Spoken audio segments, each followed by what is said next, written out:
Hello, everyone. My name's Vincent. I'm the membership chair for the Canadian Club of Calgary. Um, as we approach 11:30 Mountain Standard, we're gonna start with a bit of a pre-roll. It's been our little video that we've been sharing at the beginning of each Canadian Club event for the speaker series. So please watch and enjoy the work that one of our volunteers did in crafting it.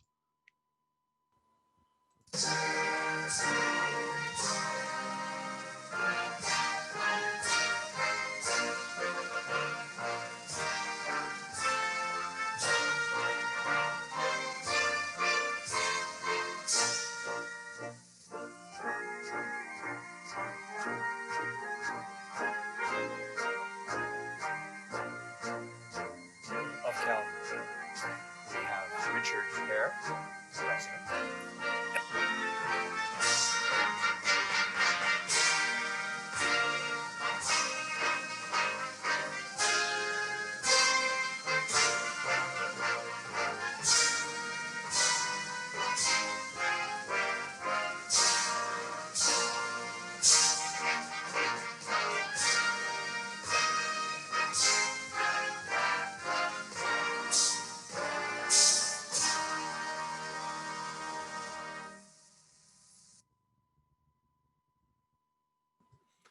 So, hello everybody. My name's Vincent. I'm the membership chair for the Canadian Club of Calgary, and well, today we're hosting Linda Coady and Gord Lambert. Uh, but before we get into that, I'd like to do a bit of housekeeping. You'll notice that we are on Zoom. This is our chosen platform for this year, and it's one of those elements where we have multiple tools that we have set up on Zoom, so to promote engagement. One being the Q&A tool. So if you're on desktop, it's going to be right at the bottom. You can submit questions throughout the entirety of our talk and the and Gordon Linda's conversation, so we can have it be part of our members Q&A at the end of the session. So please do use the Q&A tool right there. There's also the chat function. And you'll note when you're using the chat function, you can actually select who you send your message to. So you can send it to the broad audience of everyone who's following along the conversation, but you can also follow along with by sending a message just to the panelists. So it's up to you and how you want to choose to engage in the chat box. So please, I'm now going to bring on one of our speaker chairs, Susan Jolliffe. So please give me one moment to pull her onto screen.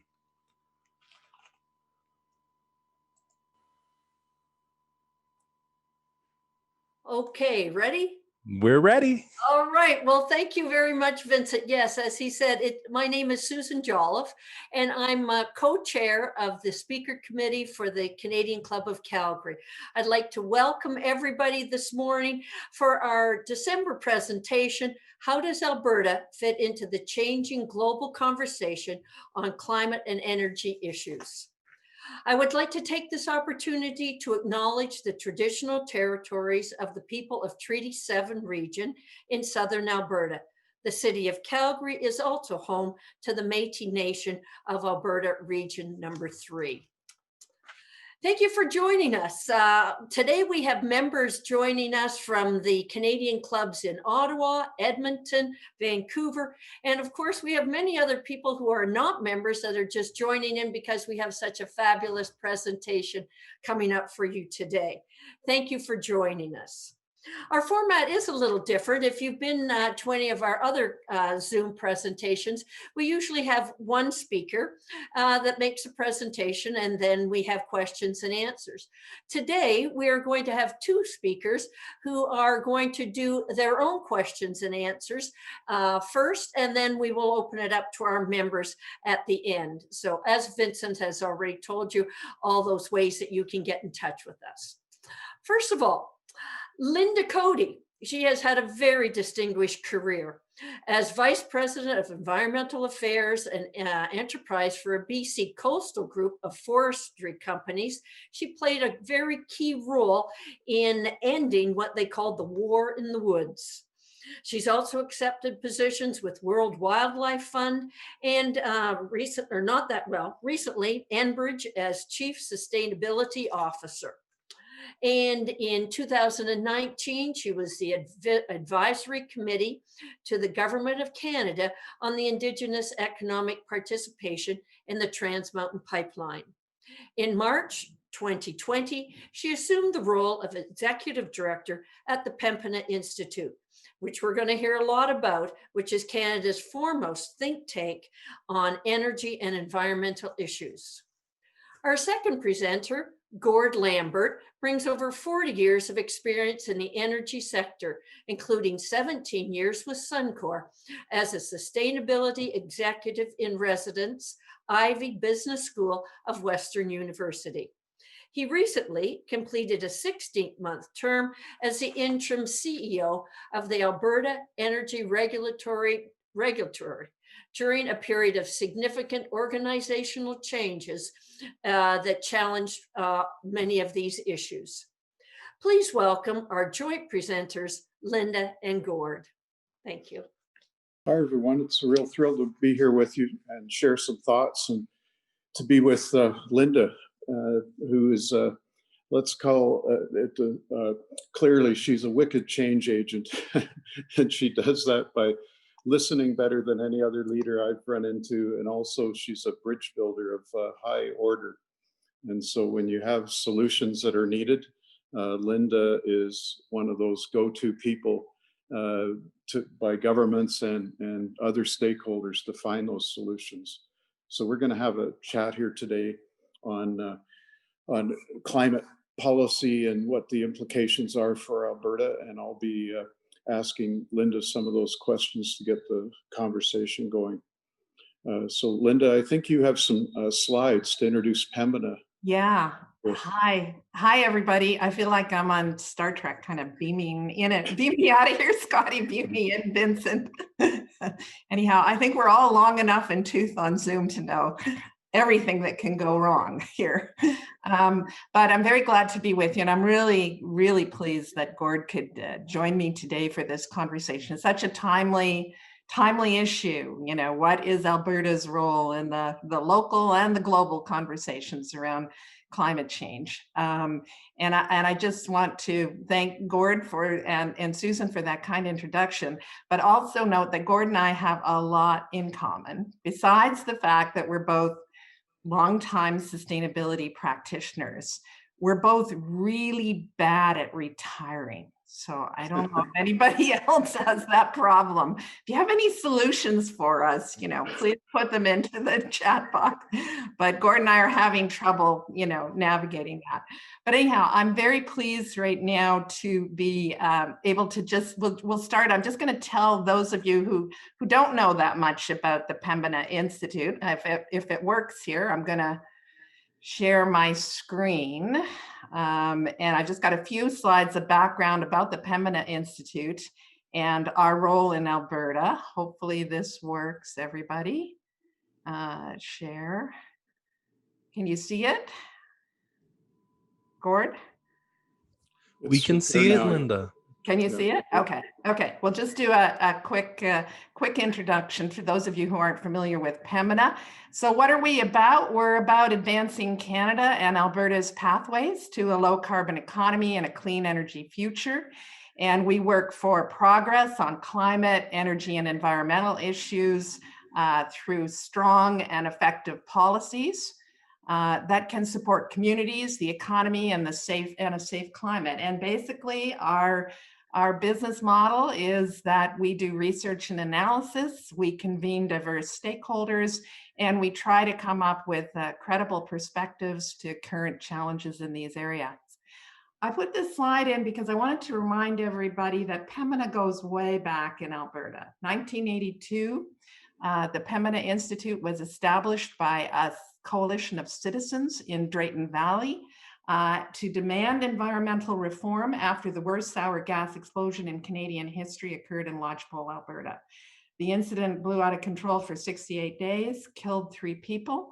And for comparison, the 2010 Macondo blowout in the Gulf of Mexico killed 11 people and flowed for 87 days. So it was a major event. in Canadian energy history.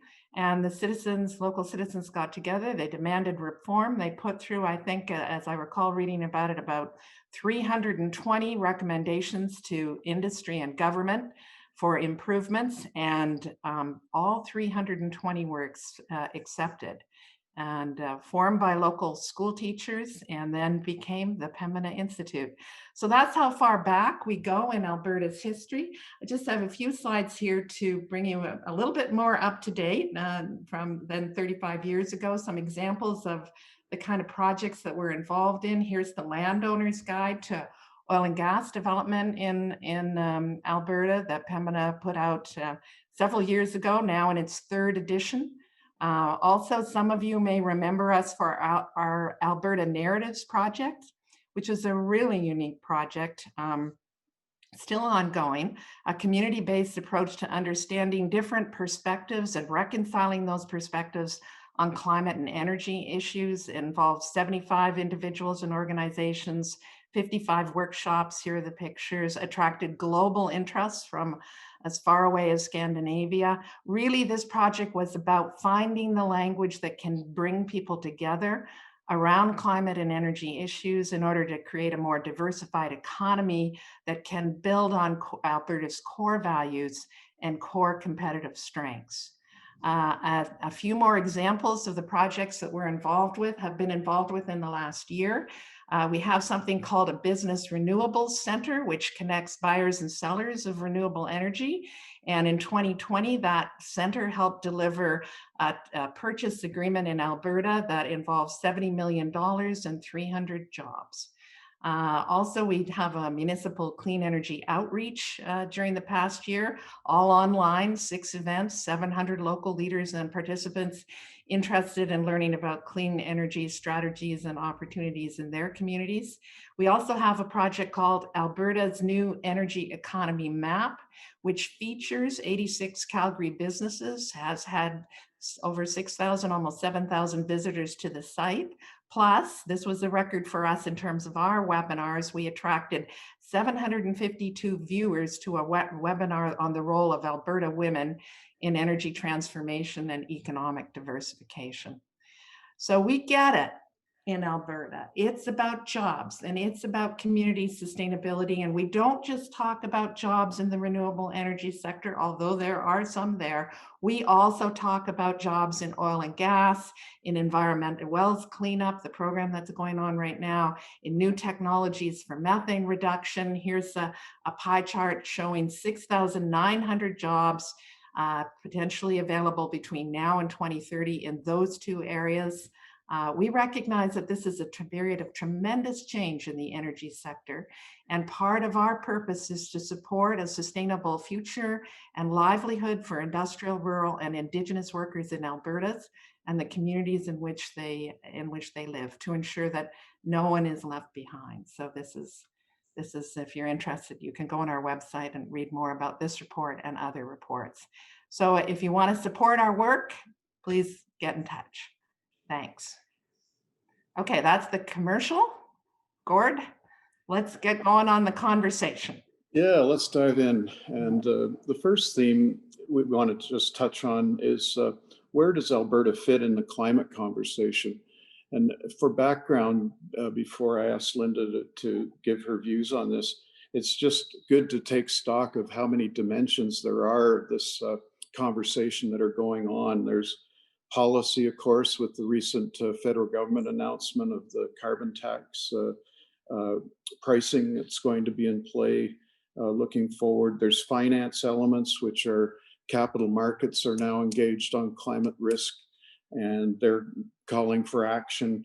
There's the Paris Accord, of course, which was a milestone of global significance.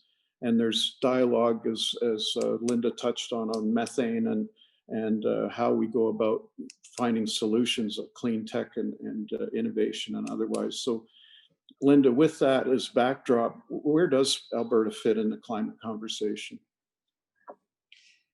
Well, first of all, from a Canadian perspective, Alberta has to be at the table and part of that conversation, an important part of that conversation, because Canada can't achieve its climate goals without Alberta, and that's a fundamental reality.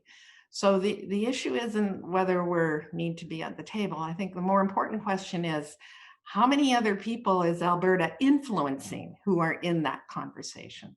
And I think the answer to that question is harder to say.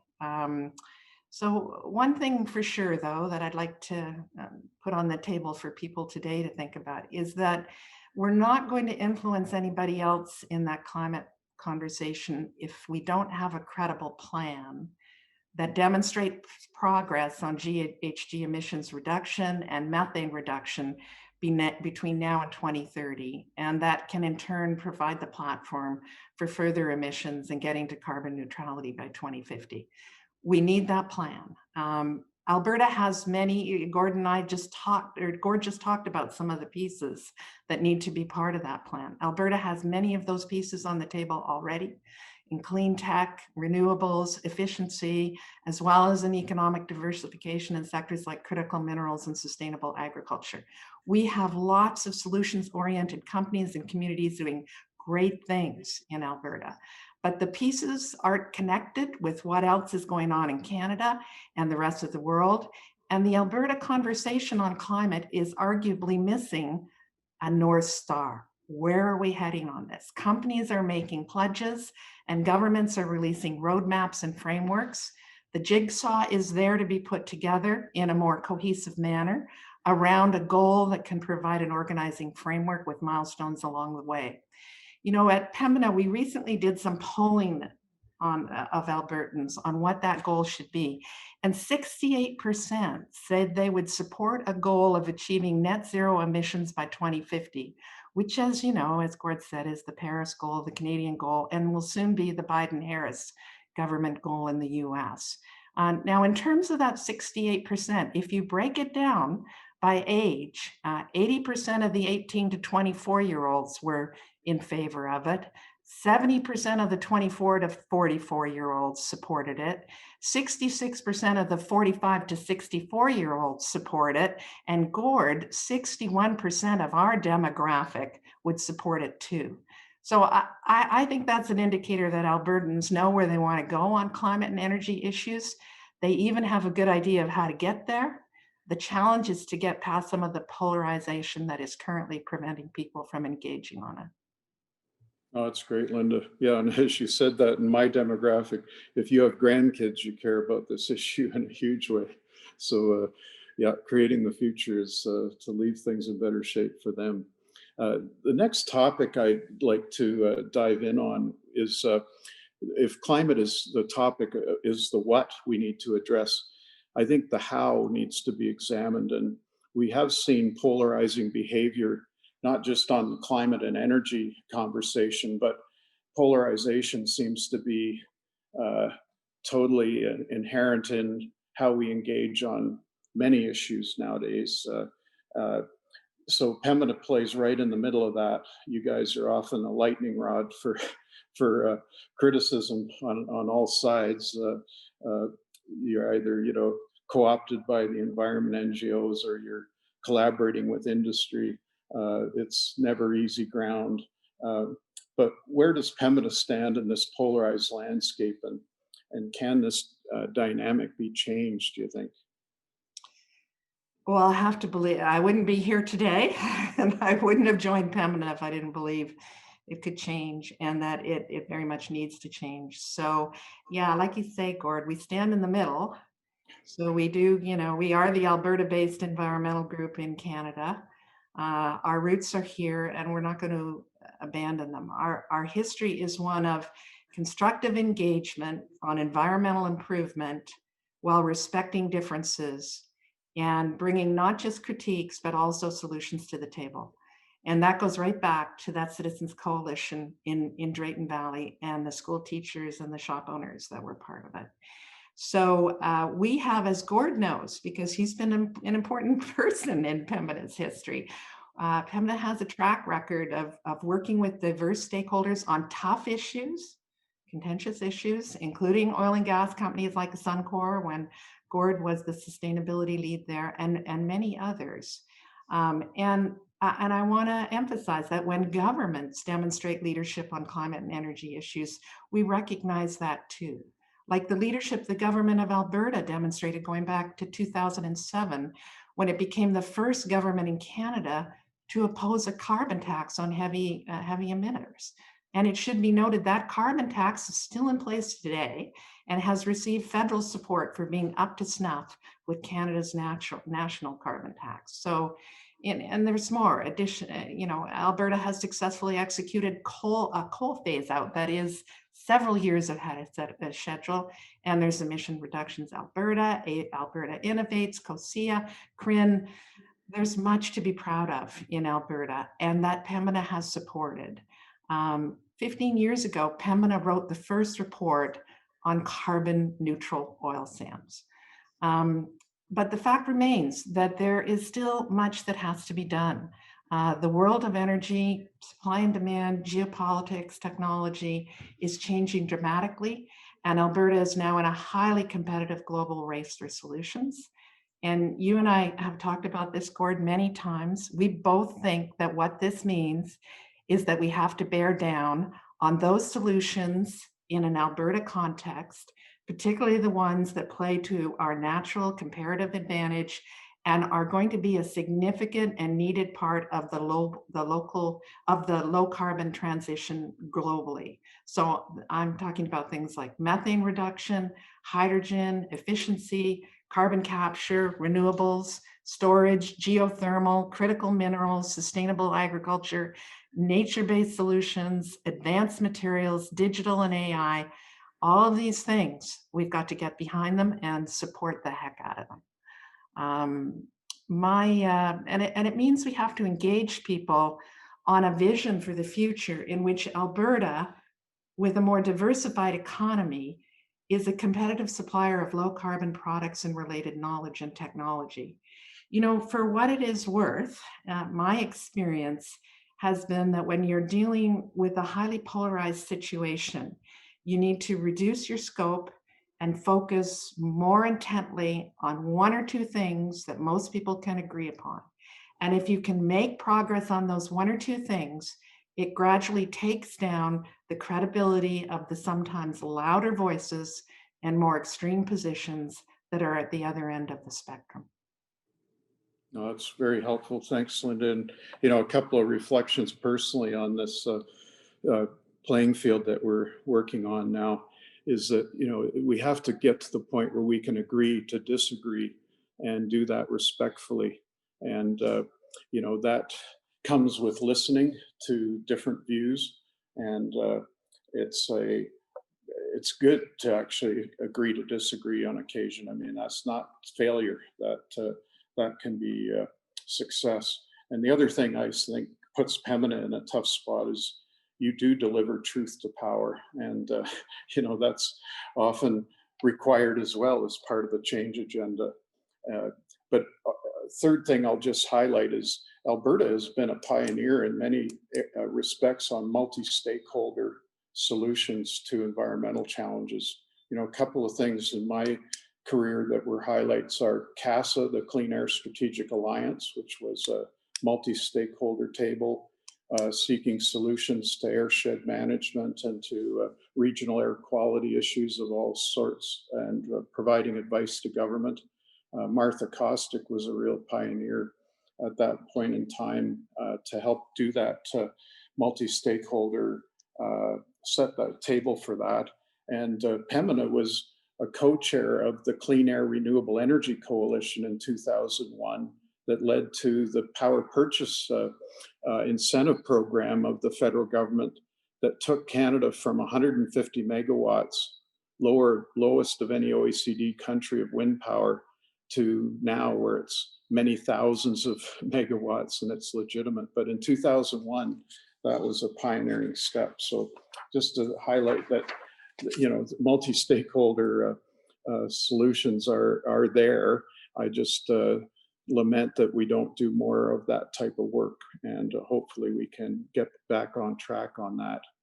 My next area that we want to explore would be the new federal policies just announced. That was a very big and bold step taken by the federal government to declare an escalating, rising carbon price over time to $170 a ton.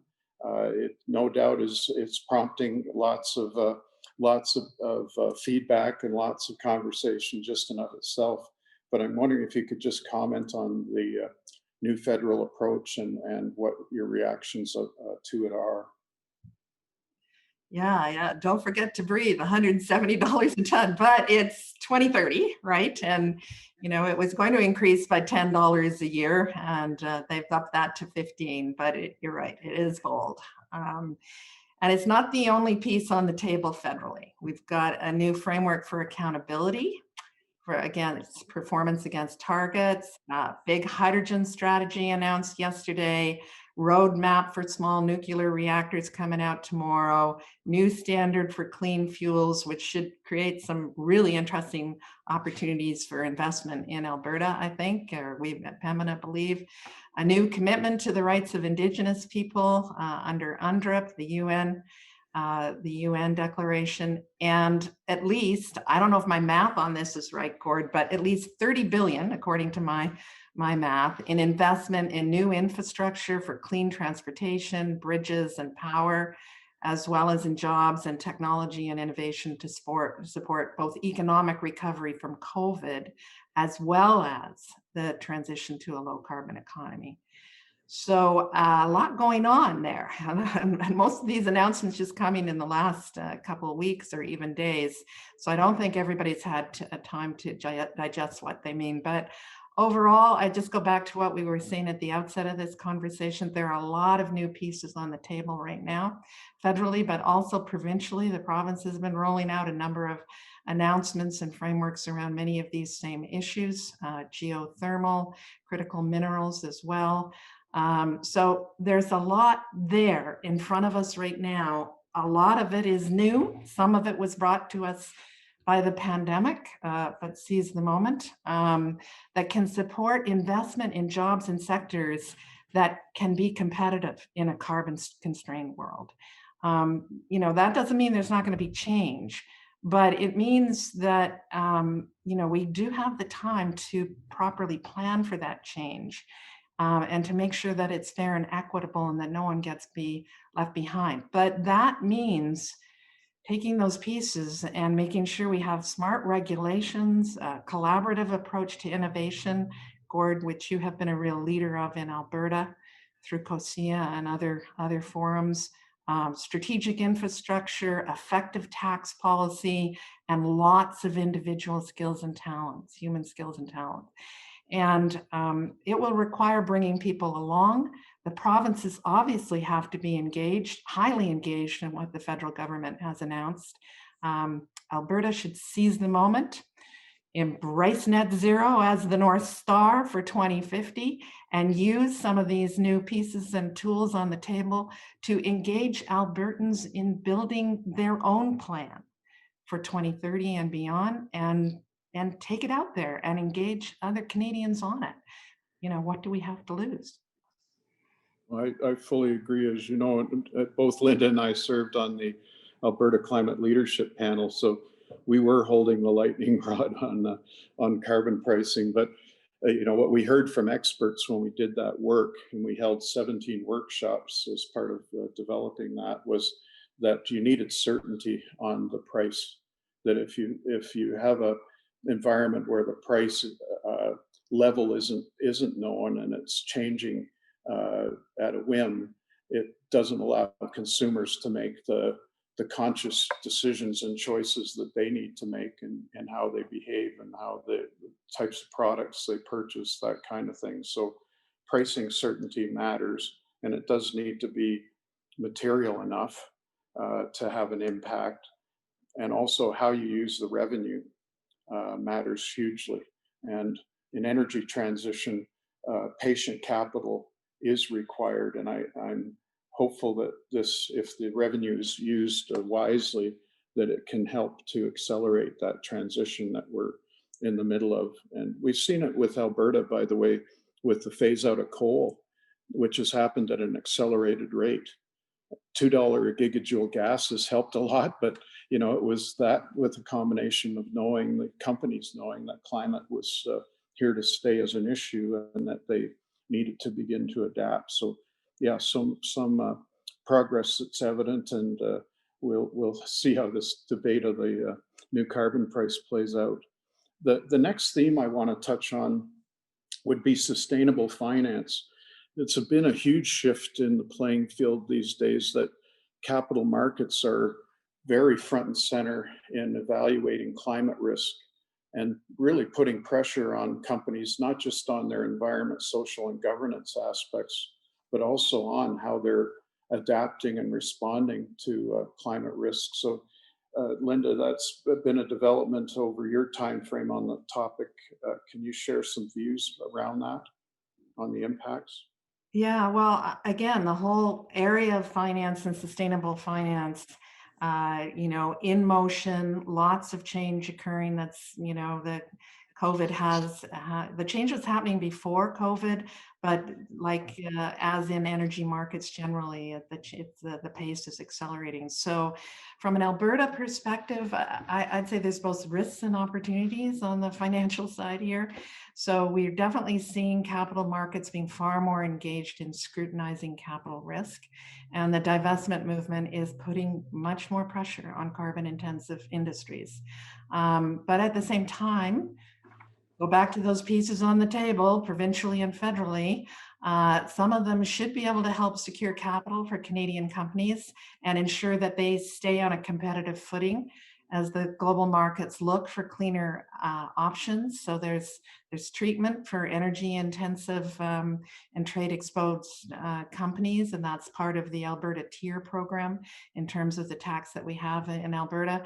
And also the federal government was mentioning about possibly implementing our own border tax adjustments in Canada to make sure that the playing field for our companies stays level. So that's one set of options that's out there.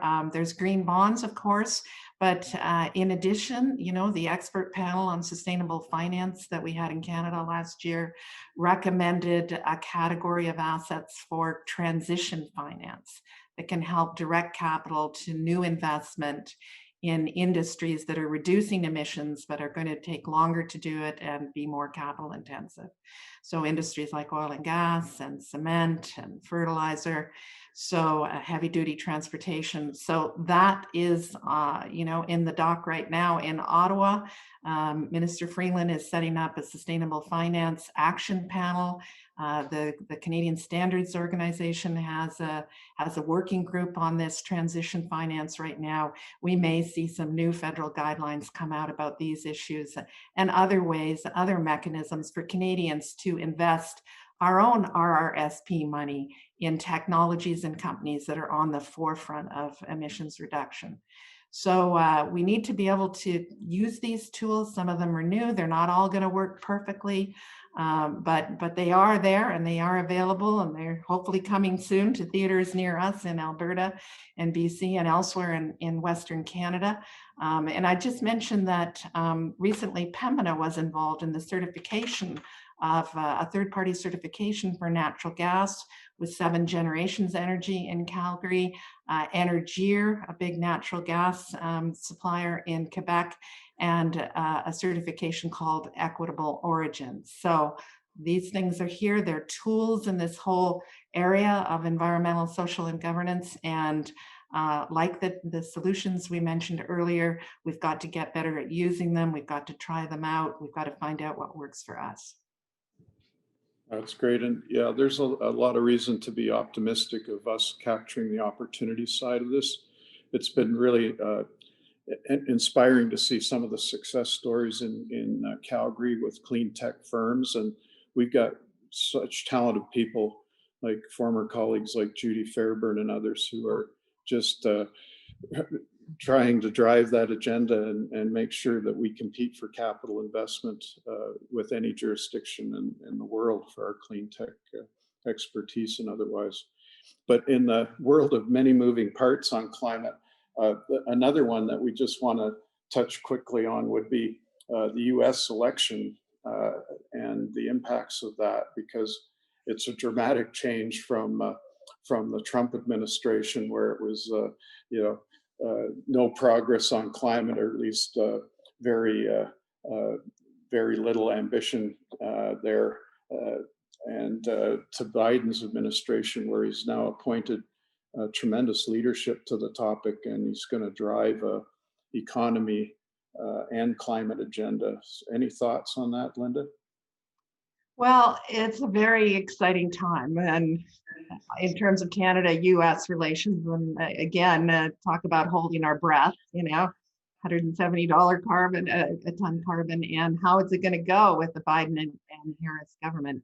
It's hard to tell, whether the border is going to get thicker or thinner, but it looks like there's definitely going to be new opportunities for Canada-US alignment. Well, first of all, on net zero, right? So at least we're going to be rowing in the same direction, towards that North Star, with differences in how we get there, obviously. But there's clearly some exciting opportunities for alignment on methane reduction, and I think opportunity for Alberta technology to lead there, because the Americans have kind of fallen off that wagon the last couple of years. But from what we hear at Pembina, they are getting back on it with a vengeance. And obviously, there's going to be some areas for alignment in the whole sort of a more continental approach to the auto sector as a whole, electric vehicle mandates, fuel efficiency standards, and clean electrification. So those are going to be the areas of agreement. I think there's going to be some areas of disagreement, possibly having to do with oil pipelines. But I think that we just reflect on my earlier wisdom. We have opportunities to play offense on issues where we do have alignment. And I think that we should concentrate on them, and concentrate on electrification and trade policies that favor low carbon goods and services and clean tech that we can share, and also take advantage of opportunities to engage. Yes, the Paris talks and the COP meetings, in Glasgow next year. But moreover, there are a number of multilateral and bilateral groups out there globally that are focused on low carbon technology and infrastructure. And if Canada and the US could work with those groups, they're very focused on new business models, new technologies. I think it's time to lean in there as well. Yeah, I agree. And it's a matter of having to provide the US with the examples of the journey that we're on, and that we are part of the solution space on climate. And the more proof points we have of that, the better. I think it'll serve us very well. Somewhat related to that is with this growing ambition across all elements of the climate agenda, are net zero pledges by Alberta energy companies. And many of these topics we've touched on intersect. So the finance community definitely has been advocating for companies to make bolder commitments of their aspirations. But how do you see Pembina playing in that arena now that firms really are taking on very bold and aspirational goals? Well, first of all, I want to say that we think setting net zero ambitions, and companies doing it, is laudable. We are very supportive of the signal it sends. It ensures alignment with the new federal accountability legislation that's recently been introduced in Ottawa. And as we all know, the goal of net zero by 2050 is at the heart of the Paris Agreement. It's fast becoming embedded in strategies of investors and companies around the world, and in the policies of governments around the world. And a new Biden-Harris admin in the US means the pace is going to do nothing but pick up. So at Pembina, we are prepared to engage with companies that want to figure out how to succeed in this race. Then the first piece of advice we would give Alberta companies that have jumped into the pool and embraced net zero as a goal, our first piece of advice to you would be, you need to get going on putting together your plan, because you're going to need a very credible plan that can stand up to scrutiny locally and globally. And so, there are a couple of indicators for those of you who are thinking about your RRSP investments and where you want to put them, and you want to put them in a company that's made a commitment to net zero. There are a couple of indicators to tell, you know, how serious they are about that commitment and how quickly they're moving on it. So first of all, check and see, do they have any near-term or interim targets? Like, is it just net zero by 2050, or are they talking about also what they're going to do before 2030? And are they using recognized systems for accounting and transparency? Is the executive of the company, or even better yet, the employees and contractors, is their compensation tied to their performance against their net zero goal in a meaningful way? Do they have a plan for net zero that integrates with their larger business strategy? Is it clear? Can they explain to you simply how it works, how they're going to address the risks and challenges and the unknowns of implementing it? And then I would also take a look at what other organizations are they partnering with on climate and energy issues? Are they engaging with their workforce, with their communities? Do the groups that they're working with reflect the diversity of the communities in which they operate, as well as the broader stakeholders on climate and energy issues? So there's a few indicators that help you make your RRSP decisions when you're leveling up the playing field between companies that have made net zero commitments. But it is exciting to see them happen, and definitely more work ahead on that. Yeah, I fully agree. And, you know, I think an area where Pembina could really play a key role is on socializing new technologies as we look to launch those.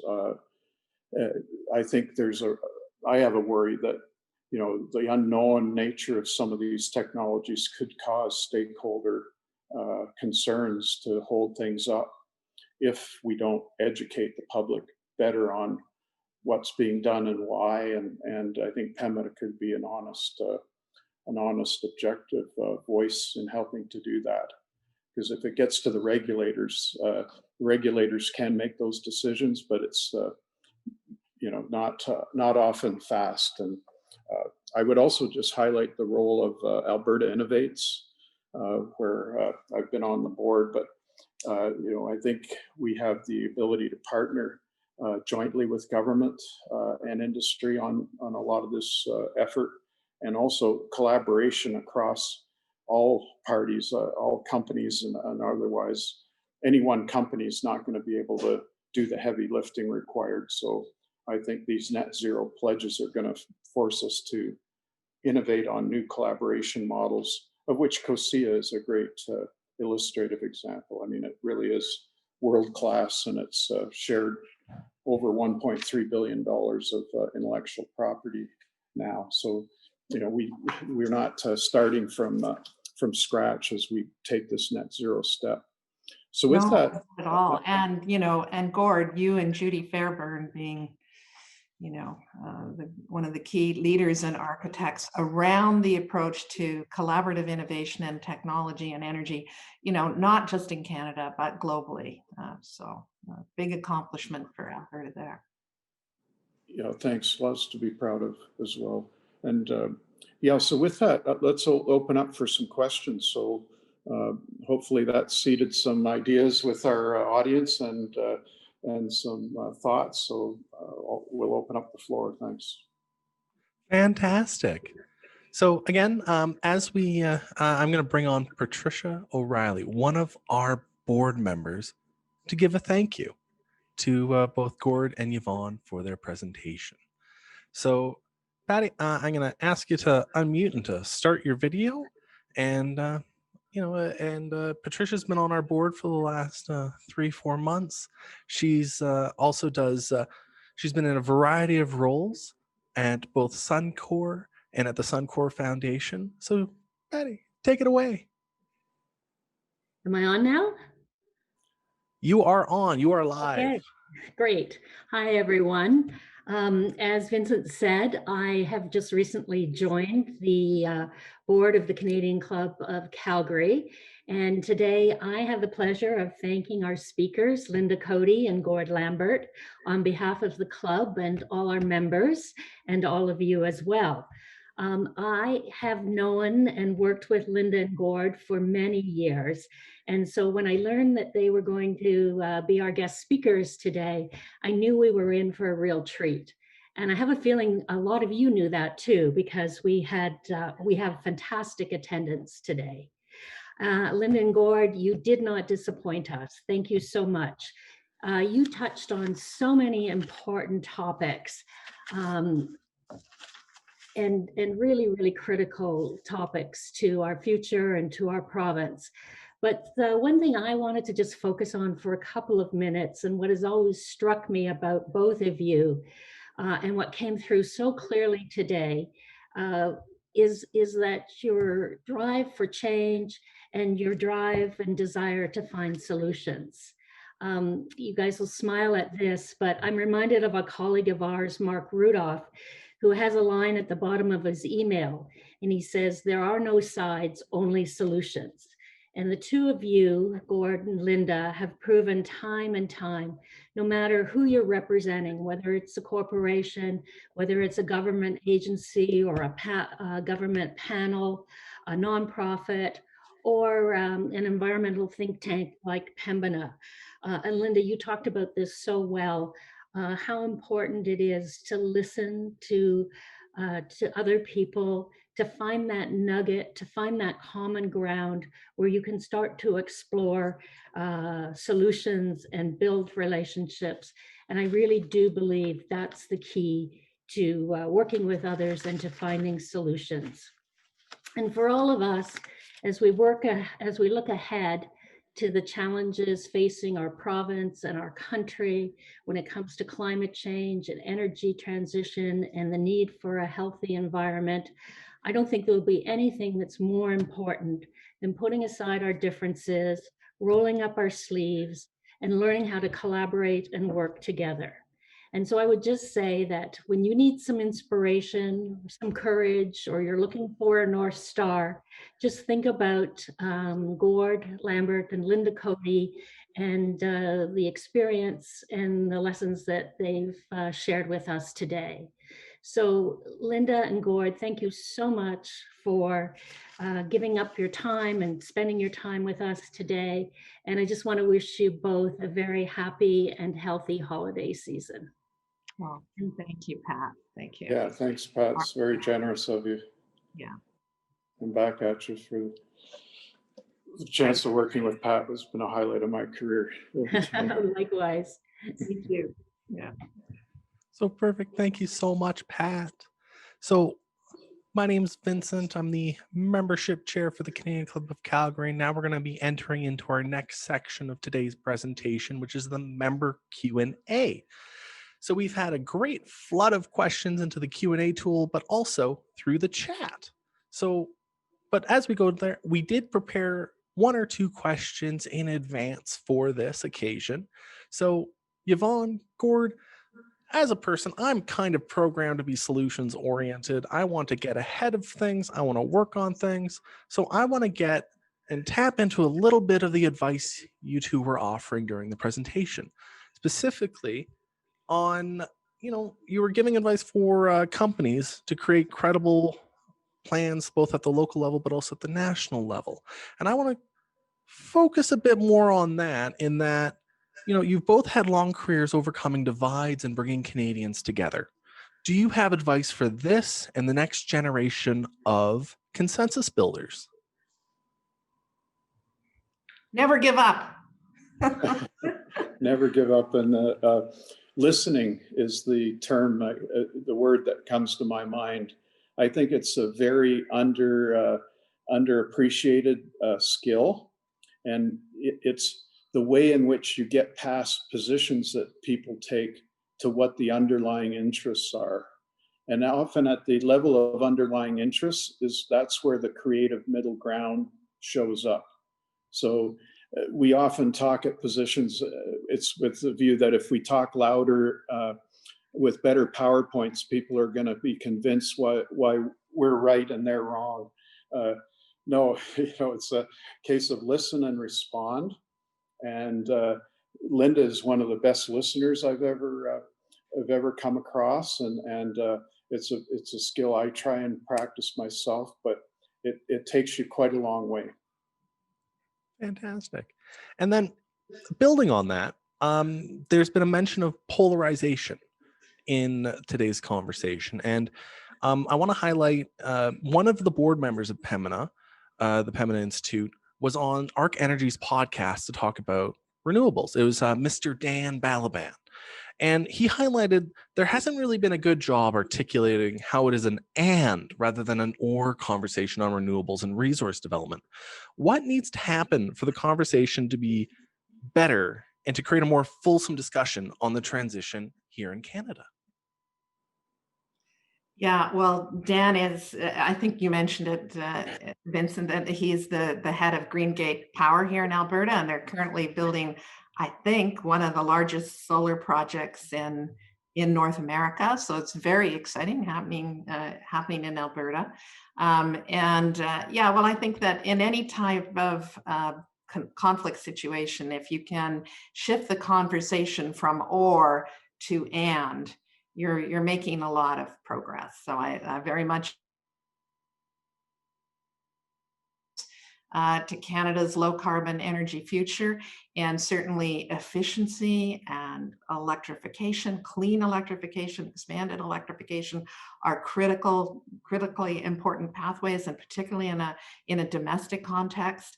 But cleaner oil and gas is an equally important pathway, right? And so we need to be working on all of those pathways. I don't think we are at the point where we can say, no, we're going to forget about this one and only focus on this one. I mean, there's different areas of the country where obviously different pathways will apply, but I think we have to focus on them all, especially between now and 2030, if we want to set up the platform that's going to make it possible for us to get to net zero by 2050. So it's inclusive. It's inclusive of technologies, and it's got to be inclusive of people at the community level, and that diversity. I mean, I thought it was really interesting that of all the webinars that we've had at Pembina during the pandemic, the one with the highest number of participants was about the role of women in energy transformation. So it shows you what kind of interest is out there in the role that we can all play in energy transformation and diversification of the Alberta economy. Yeah, and I would just simply add that that tendency to want to create a good guys versus bad guys conversation is very prevalent. And it's back in the horse and buggy days when oil came along and displaced horses and buggies, and we started to mobilize our economy using hydrocarbon fuels. It wasn't seen as a bad thing at the time. The context, climate wasn't part of the context. And roll the clock forward. Hey, the conditions that we operate in on the planet have changed. Choices we've made need to be revisited, and there's consequences that we didn't anticipate. None of that was completely foreseeable, and so now it's a case of how do you transition to a better future.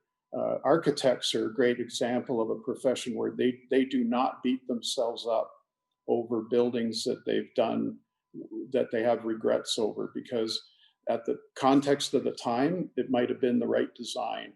And you always get smarter and you get better informed about new conditions for future design.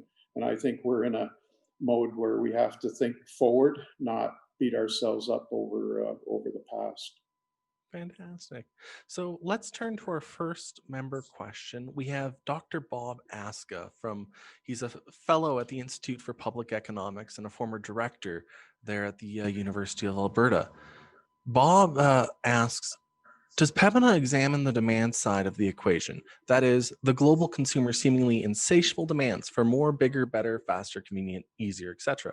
Because building on the horse and buggy example that Gord just highlighted, we have a wonderful tendency of the moment that we achieve higher efficiency, we eat that efficiency. We're pretty good at that as a species. So Gord, Linda, what Does Pembina look at the demand side of the equation, and what advice do you have on that regard in the matter of public policy? Well, yes, of course. Yeah, the demand side is a critical piece in the equation here, and if we ever doubt that, looks what's happened in the last 6 months since the pandemic hit and the bottom fell out of the oil market and the bottom fell out of demand. And now you have, various, forecasters saying that we may have hit peak demand already for oil and gas. So yeah, it's a critical indicator, and it's a harbinger of the need to diversify, right, and diversify the type of products that we have to offer and the technologies that support those products, and take advantage of the globe's growing interest in those low carbon technologies that we've been incubating here in Alberta. But Gord? Yeah, it's a systems problem that we're dealing with when we talk energy transition. So you cannot separate supply from demand. Every part of the equation and every part of the life cycle of energy has to be approached from a new point of view. But I just think on my own lifetime experience here of how prevalent it is to have smart technology like Nest thermostats in your home, where you can set it back from anywhere you are. It's internet connected and things of that sort. The line of sight between behavior and action, I think, is shortened with big data, with these new types of tools. And the trick is to get consumers, the demand side, to where those decisions that people make, and there's thousands of them every day, just start to incorporate awareness of energy costs in those choices. That's markets working, and I know that there's innovation that uses energy, but I'm hopeful that we can innovate on efficiency at a greater pace. So another member question. This one is from Mr. Colin Jackson. He's actually launched a bit of a side note, aside from his question. He actually launched an interesting project called Calgary on Purpose the other month. And there's various similarities between its work and its listening project with the Alberta Narratives Project. So I highly advise anyone, it was in an earlier email that the club sent out where we actually featured and actually highlighted the Calgary on Purpose project. So, but Colin asks specifically, it seems like the advocates at the extremes are dominating the dialogue. They're like two sumo wrestlers locked into an embrace, neither moving the other. Do you see Alberta getting beyond being stuck in anger and blame and reclaiming a place of national leadership? If so, what might unlock our spirit of risk and innovation? Gord, do you want to? Yeah, great question. I love the analogy. And I know Colin, and he's a wicked change agent as well. But so thanks for that question. Yeah, I lament that social media, I think, has really complicated the dynamics of stakeholder interaction. It's caused, rather than creating more diversity and engagement of views, it's caused more siloing. And so people just consort with like-minded individuals that reinforce their point of view versus being curious about exploring others. So social media is a negative force, I'll call it, in that regard. And I think the mainstream media, conflict always sells more than solution-oriented collaborative work. And that's a reality that we have to come to grips with. But to be blunt, it's creating those safe spaces for people to come together that don't have media in the room, and that don't cause soapboxes to come out, and that causes human to human interaction. To me, that is where magic happens. So the conveners of those tables, how you set them up with the ground rules for success, to me, that's what you have to zero in on. And you can't change social media, but carve out new forums, new spaces for engagement. Yeah, I very much agree with that concept of safe spaces, where people have an opportunity to listen to each other respectfully, and maybe even figure out things they want to do together, despite the fact that they don't agree on everything. You don't have to agree on everything to make some types of change happen. And I think that I have a little bit of familiarity with Calgary on Purpose, and I know there's another group out there now, the Next 30, and there's the Energy Futures Lab, and there's Peter Terzakian's book clubs around the energy file. Like, I just think it's rising up, these community groups, ad hoc, grassroots, they're coming together, and maybe we can find ways to connect the dots, with the tools, like some of the tools that were developed in the Alberta Narratives Project, and we can get these groups to stand up a bit more, find a few things to collaborate on, and start driving to change that dynamic. Yeah, and a term that I've used and think it has power is coalitions of the willing. By declaring a really inspiring goal, it causes coalitions of the willing to occur. And if you want to visualize what success looks like in that regard as well, a metaphor I'll share is to the peloton in road cycling. So I have taken up road cycling late in life, but yeah, the peloton culture and how those riders engage with one another is very inspiring. I mean, it's all about getting to the finish line, that common goal, faster, but they do it by deep collaboration and competition. But it's just a visual image to keep in your minds. Yeah, it's complex, the idea that you can compete and collaborate at the same time. But, it happens in ecosystems, all the time. And it happens in markets all the time. If Peter Terzakian were here, he would tell us that. He would confirm it.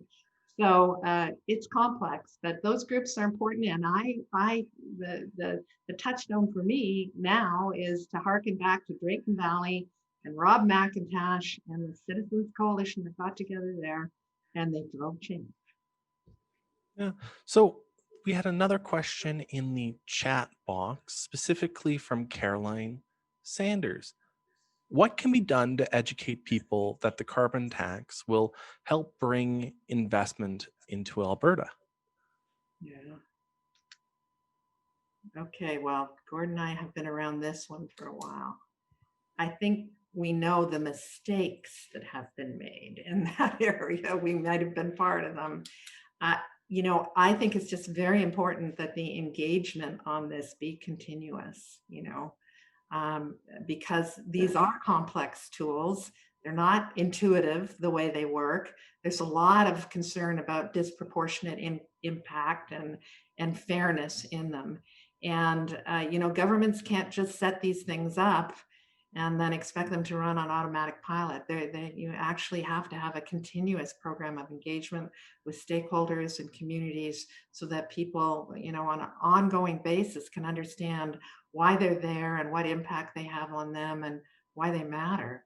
And, I think that's something we kind of did miss the boat on, Gord, earlier, first time round on a carbon, or maybe second or third time round on a carbon tax in Alberta. What do you think? Yeah, well, I said earlier that how you use the revenue matters hugely in the carbon tax model. And I think partly the answer is investing in the capacity building for innovation and in the processes for that. Having a healthy ecosystem of new entrepreneurial companies and startups and having venture capital available, putting the pieces of that puzzle together so capital starts to get attracted from markets just based on the dynamic ideas and the energy that comes from a dynamic ecosystem, to me, is a big part of the answer. I often think of this, we've talked and lamented in Alberta about diversification, but I think historically we've always tried to do it top down. We'll look for multi-billion-dollar projects that are shovel ready, versus letting many flowers bloom, and out of that comes new companies altogether. And that to me is the ground game of diversification. The capital from things like carbon tax instruments and otherwise has to be used to accelerate that process. So so we have a two-part question from Gayleen next, and she is wondering if there's any volunteer opportunities at the Pembina Institute, and two, she has a question about sustainable finance. How can we work together to develop reporting standards for energy so that investors are able to understand compatible standards between peers? Well, yes, volunteers, email me afterwards. Of course, we don't have an office, and none of our offices are open right now, but we do appreciate volunteers, and I'm sure that we could take advantage of that generous offer. So just contact me afterwards. And the second question on sustainable finance, I think that's a question that's kind of aimed at are there 30 different standards out there, or is some kind of harmonization beginning to occur? And I think a year or two ago, the answer would have been, yeah, there's 30 different standards, and it's growing to 60, and it's very confusing, and people are finding it hard to access the right data that they need to understand emissions intensity and their investment portfolios.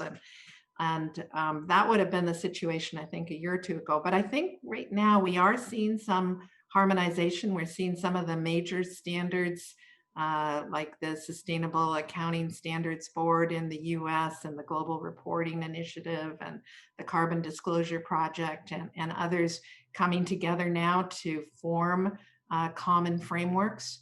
But these are new tools. It's going to take a while.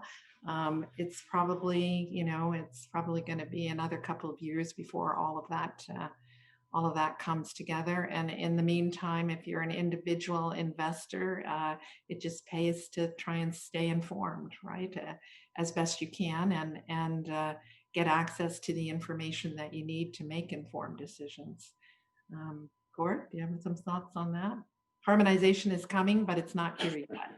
Yeah, it's still a very chaotic environment in the finance, how finance world is translating things like climate risk.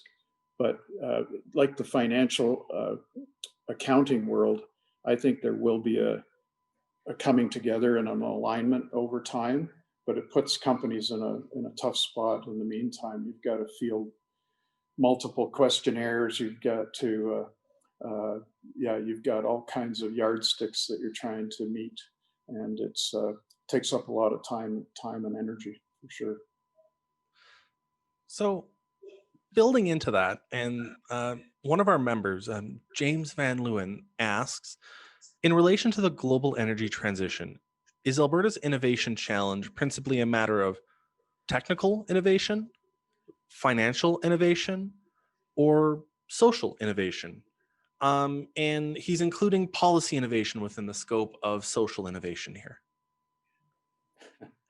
Well, Seems like a cop-out. Yeah, I would say all of the above. So would I. I go back to Dan Balaban's answer. It's all of those things. And I think that you can point to Alberta's leadership in each of those areas. And I think you can equally point to new challenges for Alberta in each of those areas. But it is, there are a couple of buckets here. There's the policy and regulatory bucket, very important, technology and innovation. And then there's the whole social one. The groups like Calgary on Purpose and the Calgary Narratives, or the Alberta Narratives Project, don't forget that social bucket, because, in my experience, if you're just completely focused on the policy, regulatory, and technology ones, and you're not paying attention to the social one, it can really undermine progress. Like, it's equally important, if not as important. Yeah, and in an Alberta context, we have to, bring rural Alberta together with urban Alberta, because those two worlds often aren't colliding as much as they should, perhaps. But I would say this is a case when I said all of the above, that it is a broad system type approach you have to take and create the conditions for creating the future across all those boundaries. Because the problems and the solutions we're dealing with now, they don't honor boundaries. You need to convene players across all of these elements of the solution space in order to come up with breakthroughs. And so just consorting with your folks in your own profession or in your own silo is never going to be sufficient enough. So that to me is part of that world we need to organize ourselves for. But Alberta has that potential. And I think in our past, there's an entrepreneurial risk-taking spirit that was very dominant to create the oil and gas world that we have today. It's recapturing that, but doing it under these new framework conditions of a carbon-constrained future. And we have bright people. I'm entirely optimistic we can be a leader in the world in this realm. So, a follow-up from James. Where would be the number one priority place to focus on right now? You've highlighted the need for the innovation effort to be widespread, not simply top down. You highlighted the urban rural divide. You've highlighted various issues about how carbon pricing has been communicated before. And you've highlighted various elements of those like three buckets of the social public policy, the technical innovation, and the matter of financial innovation. But if you were to give a honey-do list to the people of Alberta, what would be in the top one or two elements of where to go first? Well, back to a cop out in a way. It's an all of the above. You need some quick wins. Okay, so let's think of coal phase out actually as a quick win. It's happened in a time frame that is beyond expectations, and people can literally see it. I mean, so it's playing out as we speak. But you also need game changers. Okay, so I take a portfolio approach to how I answer that question, where you need to have quick wins that people can chalk up and get energized by, and you need game changers. An example being, Alberta Innovates is funding a program called Beyond Bitumen. And Beyond Bitumen is exploring for non-combustion uses of hydrocarbon molecules, including carbon fiber. Using bitumen to create carbon fiber could create a whole new industry for this province. And that, though, is not for the faint of heart. And we have a global competition going on right now for technologies that could do that cost effectively. But you need both. So it's back to the world of both and quick wins, game changers. Thanks. And I would add to that, you need a framework, that people can come together around and build trust. And I see some of the questions in the chat box being about trust. You've got to have a clear goal, like, is it net zero or is it not net zero? The framework, lots of pieces on the table. They've been described in this discussion. Engage with people, get Alberta. We got to have a plan. Alberta needs a plan. We've got to be able to stand up and say, this is our plan to get to net zero. And if that's where people want to go. And we've got to be able to do it locally, and we've got to be able to do it globally. And that plan needs to be built. And as Gord says, from the bottom up, I mean, there should be a process around it that can build support for it. So, but the opportunity is now. There's no doubt this is the change moment, right? Coming out of the pandemic and as the vaccine becomes more available next year. There's no recapturing the good old days. So, on to a next question. At about 12:05, Jim Sanderson asked, A carbon price of $170 a ton is probably in the ballpark to materially influence emissions. Using the proceeds to protect lower income Canadians and promote energy alternatives is the right thing to do. But how will Canadian industry compete with our major market, the United States, with such dramatically higher costs? So, how do we manage the economic issues that come from a globally competitive world? Well, there are design details that are at play. So how you apply it to large final emitters matters quite a bit. In the tier design and in the design of the climate leadership plan, we did put in place an architecture that was adopted federally as well for how to protect export exposed sectors. So there it was accommodation for that, but still requiring carbon competitiveness. But the other tool that you see being discussed, and it's been played out in the presidential election, but also floated here too, is border carbon adjustments. And this is an area that I think requires a lot of careful thought, because it once you start using tariffs, they can become a disruptive instrument. But yeah, that'll be an element of how we do the more detailed design. Fantastic. So we have about 10 minutes left on the presentation today. We got about 6 questions remaining. So let's get right into it with our next set of questions. Paul Conley, the president of the Canadian Club of Edmonton, I believe that's his account there. It would be, would a consumption tax, also known as a provincial sales tax, assist Alberta to meet its climate objectives? You mean is it rather than a carbon? I think it's an and conversation. It's would the individual policy of a consumption tax, like a PST, like a sales tax, assist Alberta in meeting its climate objectives? So, as a policy implement, would it be helpful? My simple answer would be no, because they're designed for different purposes. So a PST is actually designed to create predictable stream of revenue, and whereas a carbon tax, by its nature, you're creating it to have the aspiration of that declining over time, like that with less carbon emissions to apply the tax towards, it actually starts to decline. So, and a PST is very agnostic on what products or services are charged at, right? It's and so it's not meant to be a particular. It doesn't favor one behavior versus another, just overall consumption of products and services.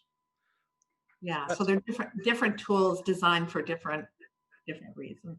Yeah. So that sort of builds into Werner Becker's question on not the communication on how the incentive structure works with a carbon price. I think a carbon tax is the best way to reduce greenhouse emissions, but I do not understand how this incentive will work if government gives the money back to the consumer as a grant. Will the payback not remove the incentive to reduce emissions? So can you continue the conversation and talk about what is the policy focus of a carbon price, and how does the grant actually help shift the consumer end choices? Well, that's a good question, Gord. I mean, at the large emitter end of it, right? The tax creates an incentive for companies to obviously emit fewer emissions, right? But there's also, like in Alberta's case, where large emitters pay the tax, but it gets funneled back into emissions reduction Alberta, and then reinvested in emissions reducing technologies. I'm not as sure on the personal end of it. Gord, are you? Yeah, there is a definite behavior aspect here where by you you're getting your check back, but you also know that if you invest in even further energy efficiency reductions, you end up pocketing more of that. So you get rewarded by the fact that the energy, the amount of money that you're spending on your energy bill is going down, but your rebate is still occurring. So it does provide that that potential. Plus, back to the revenue usage, if you use that to help accelerate deployment of new technologies into homes and other things, then that can become another way in which people's take up of new products occurs. So Energy Efficiency Alberta would have been one of those examples of taking carbon tax revenue and incentivizing consumers to put those tools into place. So Craig Burns asks, Linda mentioned clean oil and gas. Can she please elaborate specifically on what she means by this? Are certain molecules in and others out? Is it how they are utilized, etc.? I had to step away for a bit, so perhaps this has already been addressed. It hasn't quite yet been addressed, Craig. Hopefully you're still on the chat, but this is a really good conversation element because it's not just about carbon, it's also about methane and various other emissions. So Linda, Gord, can you elaborate specifically on clean oil and gas? And I just want to clarify, I'm pretty sure I said cleaner oil and gas, right? And by that, we mean oil and gas products with lower carbon intensity, lower carbon emissions, right? So it's cleaner oil and gas, and it's usually clean energy is used to describe energy that does not have any carbon emissions, right? So even if you're reducing emissions from oil and gas, you're still going to get some, but there can be quite a variation in the intensity level. So when we talk about oil and gas, we usually talk about cleaner oil and gas, and then clean energy is a separate category. But I that's just the shorthand that I have come to understand in this area through many years of talking to people with different perspectives around it. Gord, what about you? Yeah, and it's a great point about how language is important, so important to this debate, because there's people that assign expectations to terms. I do prefer the term carbon competitiveness because in a world that's carbon constrained, you don't want to be high on the carbon intensity curve, okay, relative to other producers of the same product. So that's really when we talk cleaner, it's this relative test that we're making. And so it's a race by our oil producers to become more carbon competitive with other producers in the world. But in doing that, remember the carbon emissions from, say, oil sands production, they arise from how much energy we're burning to produce the oil. And so it's a win-win in that you're trying to drive your energy input costs down, which in turn is what drives your energy, your CO2 emissions down. So this carbon competitiveness journey, it's not an altruistic thing. It's actually something that can provide financial resilience and competitive resilience, and that's important. So building on that, and I think, Vincent, I think that the conclusion is that in relation to competitiveness, there's the level of carbon intensity, and there's also the cost, right? And that's where the changes in geopolitics and supply and demand, that's what's roiling global markets for oil and gas right now, and has for the past several months, right? So this builds, actually, Linda, you build quite wonderfully into Eric's question, which is, given the time constraints, we unfortunately don't have the luxury to take our learnings and literally figuratively build everything new again. Can we cost effectively balance new ideas with re-engineering our existing assets and or lifestyles? So Eric asks that. He also gives a compliment to Gord. I like your building engineer analogy. So what can we cost effectively balance new ideas with how we've lived for this past century? Well, I think the answer to that is we have to. Yeah, we have to. I mean, I don't think we have a choice. We got to figure it out. I mean, there are certain imperatives around climate change and 1.5 degrees, and we've been using net zero by 2050 as the surrogate for this. But the UN, the UN panel has made several recommendations on this. There is an urgency here. We need to make this happen. I don't think we have a choice. We've got to combine the way we live our lives and use our products today with the shift towards lower carbon and cleaner energy, and more equity and diversity and inclusion as we're making that shift. So it's a big shift, and there's a lot at stake. Yeah, and that's the purpose of the carbon tax when we really reflect on it, right? It's the decisions at the margin going forward that really matter.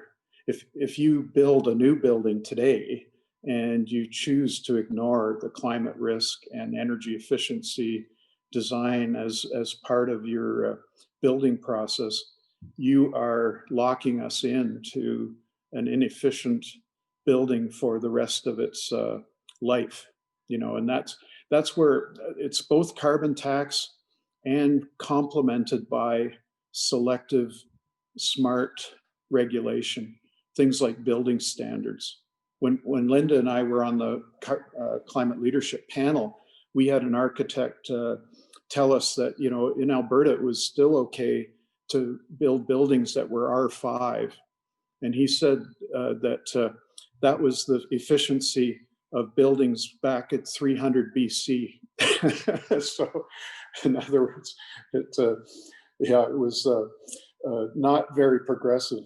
And we've now adopted the national energy efficiency standards, but for years Alberta had opted out from even adopting those. And that was, it makes no sense when you think about the world we're designing for now. But it was actually part of the playing field not that long ago. Excellent. So do we have time for one more question, Gordon, Linda? Sure. Yeah. So give me 1 second. So one element, so technology innovation and emissions reductions, the TIER program that's been mentioned throughout the session so far, is currently being used to subsidize the Canadian Energy Centre, also known as the War Room, and the public inquiry into anti-Alberta energy campaigns, both of which who have targeted the Pembina Institute. The Pembina Institute, which was founded in Alberta and is 85% funded by Canadians. Why are provincial environmental subsidies being used to politically target an institution founded and supported by Albertans? Well, I'm probably not the right person to ask that question. You probably have to ask, the government that question. But I think I just think it reflects the polarization that Gordon and I talked about earlier that has occurred, and it underscores the need to move past it, right? And I've presented Pembina's approach today, which I think has always been fact-based, always respectful of the role of Alberta in Canada and as an important supplier of energy, globally and locally. And I think we've got to move past that polarization and focus on the things we can agree upon, which is that Alberta needs a plan for getting to net zero. And there are certain technologies and processes that Alberta has provided leadership in that are going to be critical to the plan here, but can also help the rest of the world get there. And those are the things we need to focus on. Gord? Yeah, I would agree. Just that tendency of having to pick sides, and Pat's comment from Mark Rudolph of, there are no sides, they're just solutions. In use of personal energy or human, and talent, just is a waste of talent and energy, in my mind, to be using it to criticize one another. You might feel good for having done it, but it never leads to anything good as an outcome. So yeah, just always. Then there'll be times when you're poked with a sharp stick. It doesn't mean you don't poke back or back to agree to disagree, but you can do that without demonizing others. Yeah. Time to reach out across the aisle. Eminently reasonable. And, Susan adds in the chat, thanks so much for an excellent and wide-ranging conversation. I learned a lot. I'm living in Victoria and wish there was more of this conversation and fact sharing were happening here rather than the more divisive and polarizing ones happening on social media. Thanks again. So we've been receiving lots of compliments in the chat for this wide-ranging and shifting conversation. And it's been fantastic to have you both, Gord and Linda, to hear more about the Penman Institute, Gord's work, with the AER and further on from there, and his work, happening as the Suncor Sustainability in a fellow over at Western University, and all those perspectives that you both bring not only to the public, but also in service of your organizations and bringing Canadians to consensus and involvement in these important discussions. So, one, I want to thank you. Two, for everyone who's still in the chat, we've kept about 75% of our audience from the beginning of the event. And for those who are still on the conversation, I want to highlight, one, we have a survey that we send out after every event because we're trying new things. This Zoom conversation, it's new. This Q&A function, it's new. So we want to have feedback so we can improve and consistently do better so that we can engage various folks here in Calgary, but also across Canada in a better and more informative manner. So any feedback when you get that survey in the mail a little later today, please check it, please fill it out. We'd love to take any advice and information that you can share with us on how to improve for the next event.